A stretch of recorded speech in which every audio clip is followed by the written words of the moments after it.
أعوذ بالله من الشيطان الرجيم بسم الله الرحمن الرحيم رب اشرح لي صدري ويسر لي أمري واحلل عقدة من لساني يفقه قولي السلام عليكم ورحمة الله وبركاته. My dear friends, we have completed the alphabets portion. Now let's proceed to the vowel signs in Arabic. Now, as you can see on the screen, uh,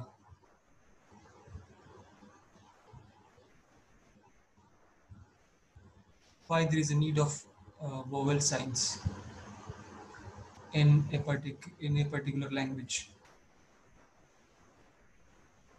Vowels uh, in English give direction to words. Same is done by harkat in Arabic language. There are three vowel signs in Arabic which are known as harakat. Its singular is harakah or harakatun. Harakat means movement.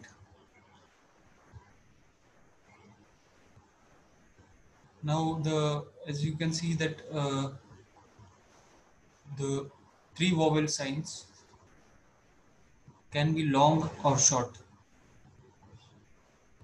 Sometimes we need a repeated sound, or we can say double sound of a particular vowel.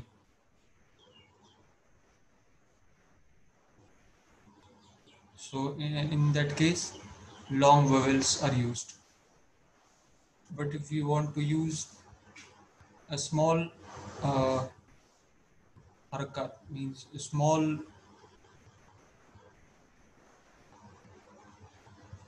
stress on sound, then at the time uh, short harakat is used.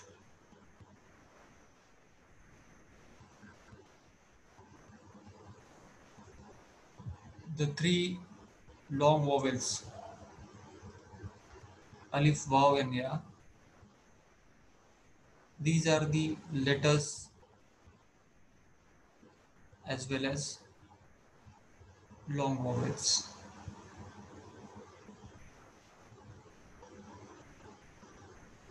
Long vowels, for example, we see Muhammad.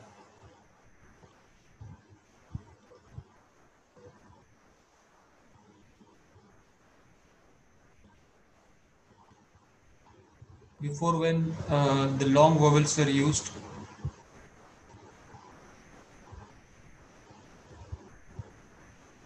this was the pattern, and when harakat signs were introduced, this is the pattern. This is, for example,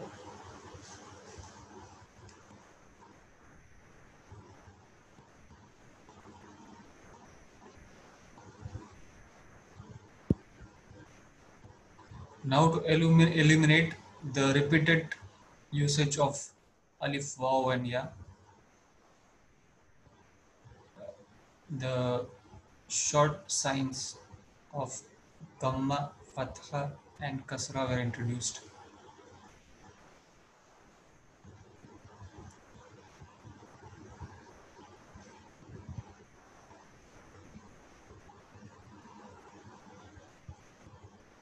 The Arabic name is fatha. This is the way it is written. Uh, it is above the letter denoted by A. In Urdu, we call it as Zabar. It has taken the place of Arabic Harkat Alif. Now, these are the two examples. When Fatha is put on any letter, then we pronounce it as Sa.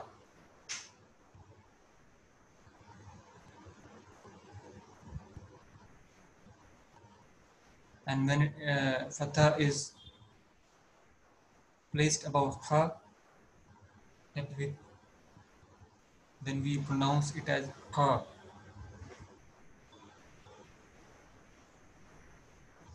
Kasra. This is how it is written below the letter, denoted by I. Its Urdu name is Zer.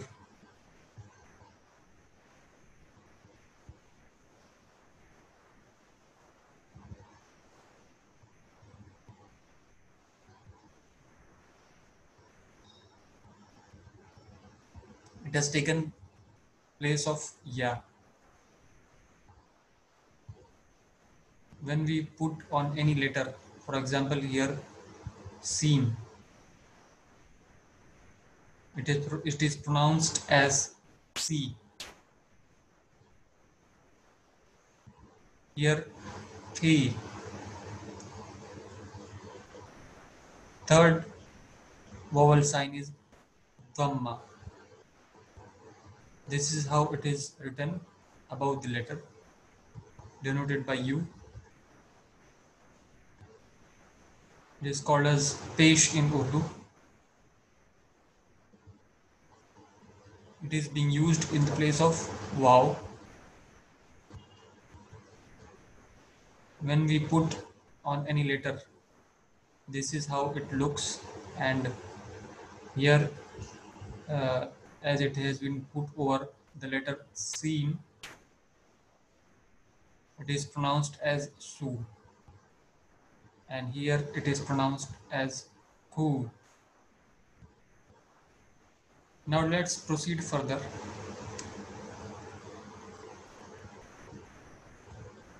Apart from the vowel signs, there are some more signs in Arabic language.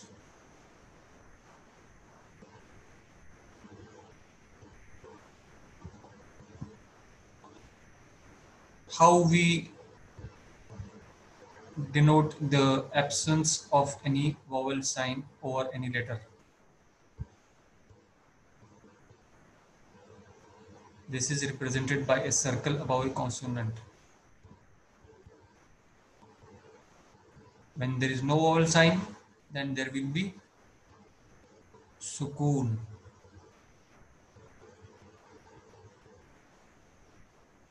Now we take here the example of masjid. In this example,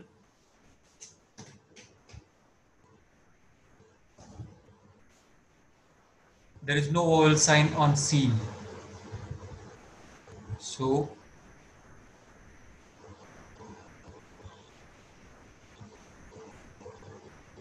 how it is pronounced? Masjid. So the letter which has sukoon will be pronounced along with its previous letter. Next is shadda.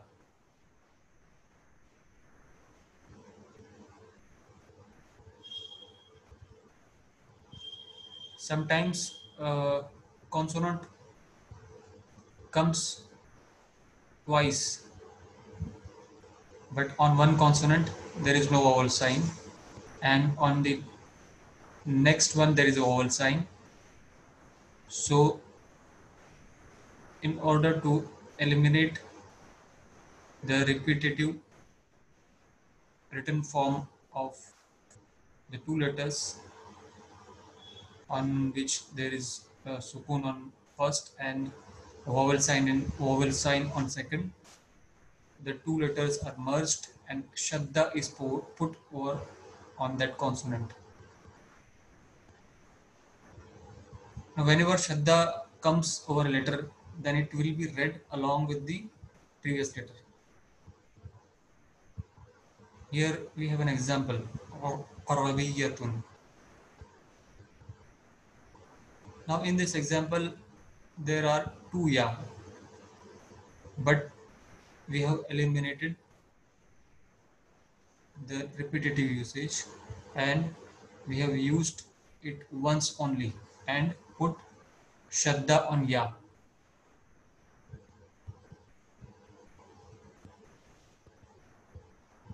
In the case of dhamma and fatha, shadda comes above, sorry, the fatha and dhamma comes after shadda whenever shadda is used, and with regards to kasra, it comes below shadda. Kasra doesn't come below the letter when shadda is used. Hope you understood all these things very nicely. Let's proceed further. Apart from these signs,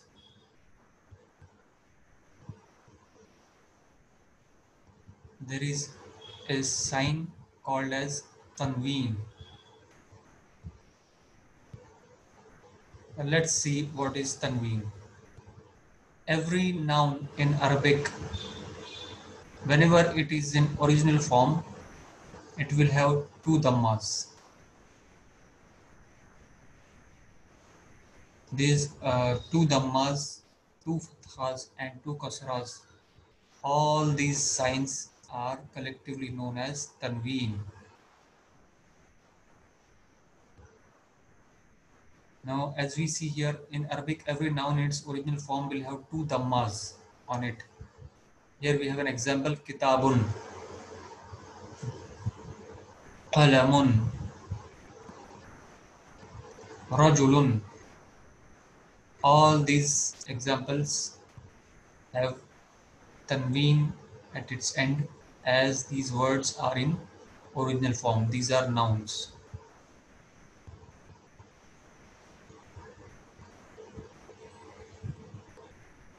The sound at the end of word having tanween will be like that of noon, as we have seen rajulun.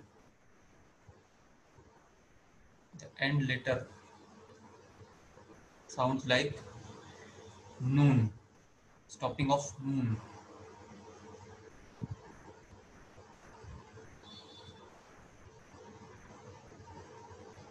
There is no noon written, but it is pronounced when tanween comes on any word at its end.